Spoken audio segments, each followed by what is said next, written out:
ہمارا آج کا درس قرآن کریم کی سورۃ تحریم آیت 8 پر ہے۔ نحمدہ ونصلی علی رسولہ الکریم، اما بعد، اعوذ باللہ من الشیطان الرجیم، بسم اللہ الرحمن الرحیم۔ یا ایہا الذین آمنوا توبوا الی اللہ توبۃ نصوحا۔ صدق اللہ العظیم۔ میں نے آپ کے سامنے جو آیت پڑھی ہے اس کا ترجمہ یوں ہے، اللہ تعالیٰ فرماتے ہیں، اے لوگو جو ایمان لائے ہو، اللہ سے توبہ کرو، خالص توبہ۔ پہلے بتاؤں کہ اس میں جو لفظ توبۃ النصوحہ استعمال ہوا ہے اس کے کیا معنی ہے۔ توبہ کہتے ہیں افسوس کو اور کسی گناہ سے باز رہنے کے عہد کو، اور نصوح کہتے ہیں خالص کو، سچی کو، یعنی توبۃ النصوحہ کا مطلب ہے سچی توبہ۔ پروردگار ہم انسانوں سے کہتے ہیں کہ آپ سچی توبہ کریں، آپ جو ہے کہ گناہوں سے باز رہنے کا عہد کریں۔ دیکھیں، اللہ تعالیٰ نے جو ہے 3 قسم کی ایسی مخلوقات پیدا کی ہیں جن میں شعور ہے، فرشتے، جن اور انسان۔ فرشتے ان میں ایسے ہیں کہ جو گناہ کر ہی نہیں سکتے، کیونکہ ان کو اللہ تعالیٰ نے اسی طریقے سے تخلیق کیا ہے، نہ ان کی کوئی ضروریات ہے، نہ کوئی خواہشات ہے جس کی بنا پر گناہ ہو سکتے تھے۔ اور جن اور انسان اب جو ہے ان میں ضروریات بھی رکھی ہوئی ہیں، ان میں خواہشات بھی رکھی ہوئی ہیں، اس وجہ سے ان سے گناہ سرزد ہوتے ہیں۔ ہم انسان کی بات کرتے ہیں تو انسان کو انسان اسی لیے کہا جاتا ہے کہ یہ نسیان سے ہے، یعنی یہ بھولتا ہے، یہ بار بار بھولتا ہے، توبہ کر کے بار بار اسے غلطی سرزد ہوتی ہیں، اور اس لیے پروردگار کہتے ہیں کہ آپ بار بار توبہ کیا کرو۔ اب گناہ ہوتے کیوں ہیں؟ کیونکہ اس کے پیچھے جو ہے شیطان بھی لگا ہوا ہے، اس کے پیچھے نفس بھی ہے جو اس کو ہر وقت برائی کی طرف جو ہے اس کو اکساتا رہتا ہے۔ اس وجہ سے انسان سے جو ہے کہ گناہ سرزد ہوتے رہتے ہیں، اور اس کا جو سلوشن ہے وہ پروردگاری ہمیں بتاتے ہیں۔ قرآن کریم میں بہت جگہوں پر آپ دیکھیں گے کہ پروردگار ہمیں توبہ کی دعوت دیتے ہیں، توبہ کی تلقین کرتے ہیں۔ لیکن توبہ و استغفار کو ہم یہ نہ سمجھے کہ ہم تسبیح کی مالا لے کر 100 مرتبہ، 1000 مرتبہ استغفر اللہ کا ورد کریں، صرف توبہ یہی ہے؟ نہیں۔ توبہ کی جو وضاحت کی گئی ہے حدیث میں آپ کے سامنے پیش کرتی ہوں۔ حضرت ابی بن کعب رضی اللہ تعالیٰ عنہ سے توبہ نصوح کے بارے میں پوچھا گیا تو انہوں نے کہا کہ میں نے یہی سوال رسول اللہ صلی اللہ علیہ وسلم سے کیا تو آپ صلی اللہ علیہ وسلم نے فرمایا، اس سے مراد یہ ہے کہ جب تم سے کوئی قصور ہو جائے تو اپنے گناہ پر نادم ہو، پھر شرمندگی کے ساتھ اس پر اللہ سے استغفار کرو اور آئندہ کبھی اس فعل کا ارتکاب نہ کرو۔ یعنی توبہ یہی ہے کہ ہم سے گناہ سرزد ہوئے آج تک، ہم پروردگار سے ان کی بخشش طلب کریں،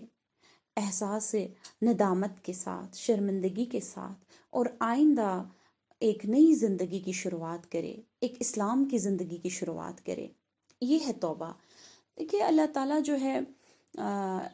انسان کو آسائش بھی دیتا ہے اور غم سے بھی دوچار کرتا ہے، اس پر مصیبتیں بھی نازل کرتا ہے، آزمائش میں بھی ڈالتا ہے۔ اور مصیبتوں کی پلاننگ یہ ہے کہ انسان جو ہے اللہ تعالیٰ کی طرف رجوع کرے، کیونکہ کچھ چیزیں ایسی ہیں جو ہم آسانیوں میں ان کو نہیں سمجھ سکتے، ان کو ہم سمجھ سکتے ہیں جب ہم پر مشکلات ہی آتی ہیں، ہارڈشپس میں ہی ہم ان کو سمجھ سکتے ہیں۔ یہ انسان کی فطرت ہے کہ جب اس پر مشکلات ہوتی ہے وہ اللہ تعالیٰ کی طرف زیادہ سے زیادہ رجوع کرتا ہے۔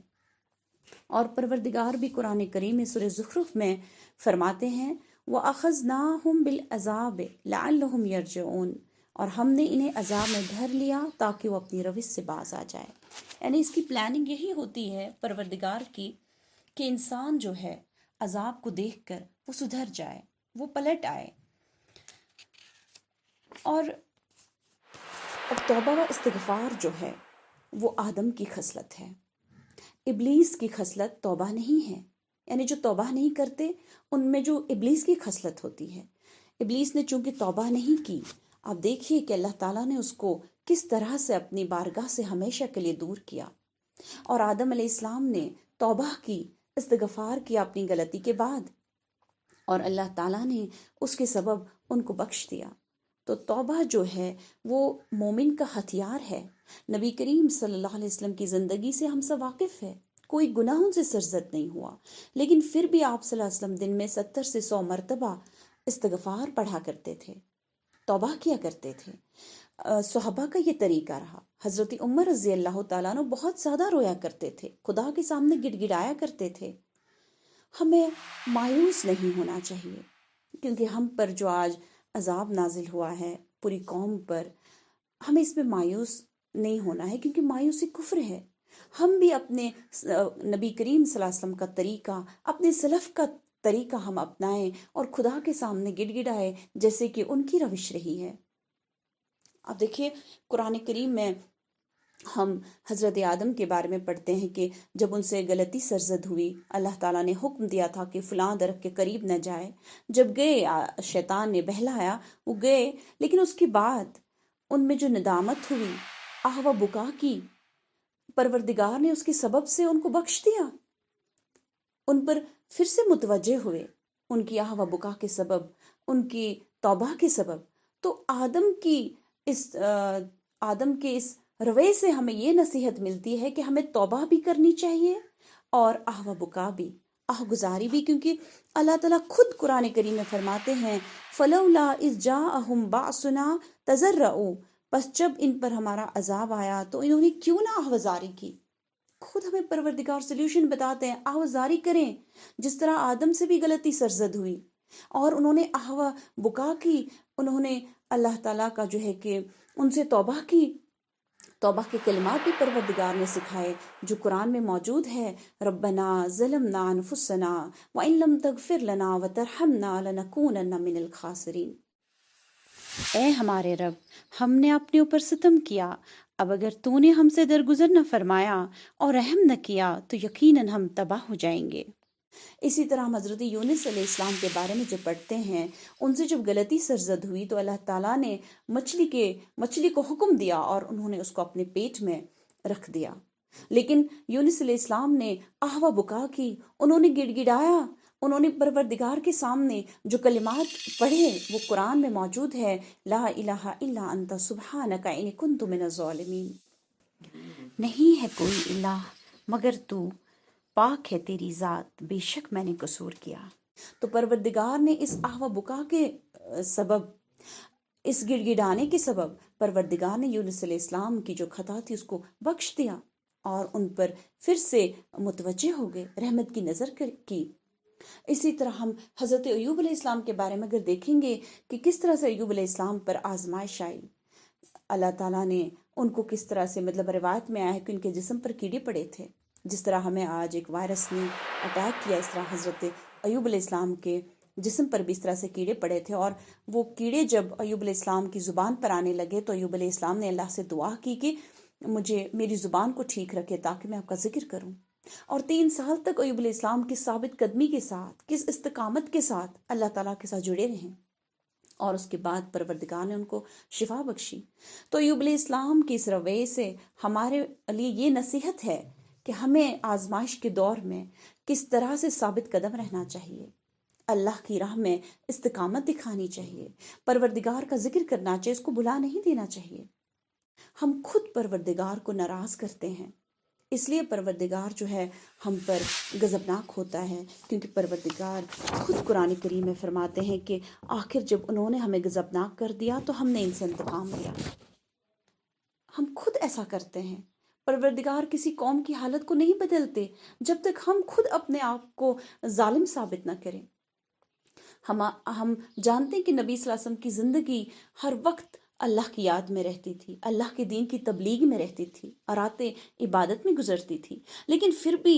خدا کے سامنے اتنا گڑ گڑاتے تھے، نبی کریم صلی اللہ علیہ وسلم، صحابہ بھی۔ اب ہم اپنی زندگی کا جائزہ لیتے ہیں، ہماری زندگی کن چیزوں میں مشغول ہے، ہم خود گواہ ہیں، اور قرآن کریم میں خود پروردگار فرماتے ہیں سورہ تکاثر میں الہاکم التکاثر حتی زرتم المقابر، تمہیں کثرت کی طلب نے اتنا مشغول کیا ہوا ہے کہ تم زندگی کے اہم مقصد سے غافل ہو چکے ہو، اور یہ غفلت تب تک رہتی ہے حتی زرتم المقابر، جب تک تم قبروں میں پہنچتے ہو، تب تک تم اس کثرت میں جو ہے کہ مشغول رہتے ہو۔ کس کثرت میں؟ مال حاصل کرنے کی کثرت میں، بڑے بڑے گھر بنانے کی چاہت میں، اچھی اچھی گاڑیاں خریدنے کی چاہت میں، عیش و عشرت کی زندگی بسر کرنے کی چاہت میں، چاہے وہ جائز طریقے سے ہو ناجائز طریقے سے ہو، اس سے ہمیں کوئی فرق نہیں پڑتا۔ ہم ان چیزوں میں مشغول رہتے ہیں، اور تب تک مشغول رہتے ہیں جب تک ہماری موت آتی ہے، قبر میں ہی پھر جو ہے کہ ہماری یہ خواہشات ختم ہوتی ہے۔ جیسا کہ نبی کریم صلی اللہ علیہ وسلم نے فرمایا کہ آدم کا پیٹ کسی چیز سے نہیں بھر سکتا سوائے مٹی سے،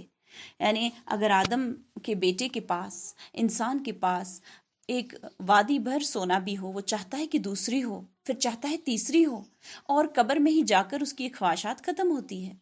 یہی انسان کا رویہ ہے۔ ہم نے خدا کو بلا دیا، ہم نے پروردگار کو بلا دیا،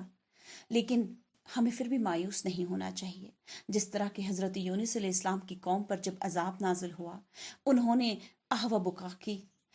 وہ پروردگار کے سامنے گڑ گڑائے، اور پروردگار نے عذاب کو ان سے ٹال دیا، ان سے ہٹا دیا۔ ہمیں بھی مایوس نہیں ہونا چاہیے۔ ہمیں پروردگار سے اس وقت جو ہے بہترین موقع ہے ہمارے لیے، ہم گھروں میں ہیں، ہم اجتماعی طور پر اپنے اہل خانہ کو لے کر، اپنے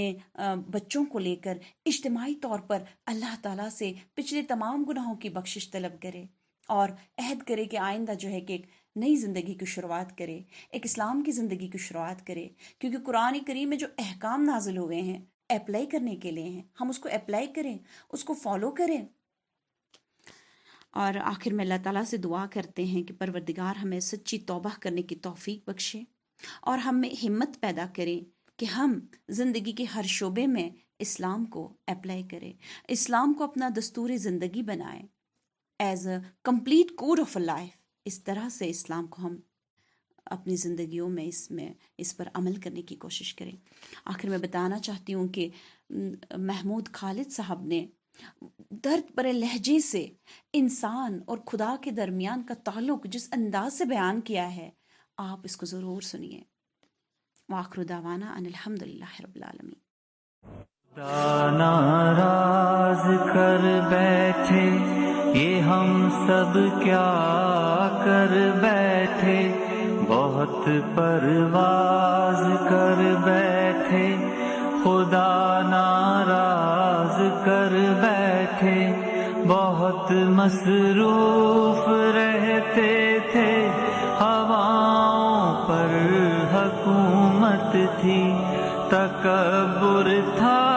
کہ طاقت تھی، بلا کی بادشاہی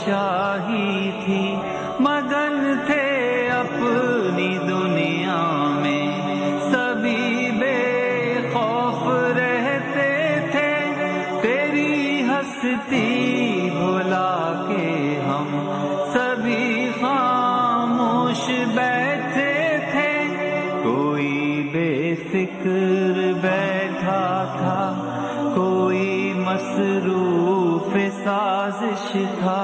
کوئی تدبیر کرتا تھا،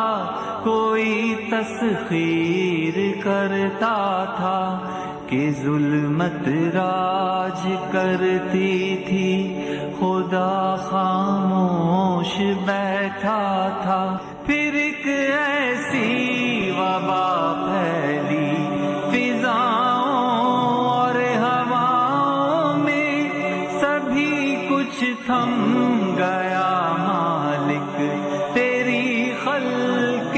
خدائی میں، اب اس نے منہ جو پھیرا ہے، فقط وحشت کا ڈیرا ہے، کہ دنیا کی ہر ایک بستی بھیانک موت چہرہ ہے، خدا منہ پھیر بیٹھا ہے، اب اس کا گھر بھی خالی ہے، خدا ناراض بیٹھا ہے، کہہ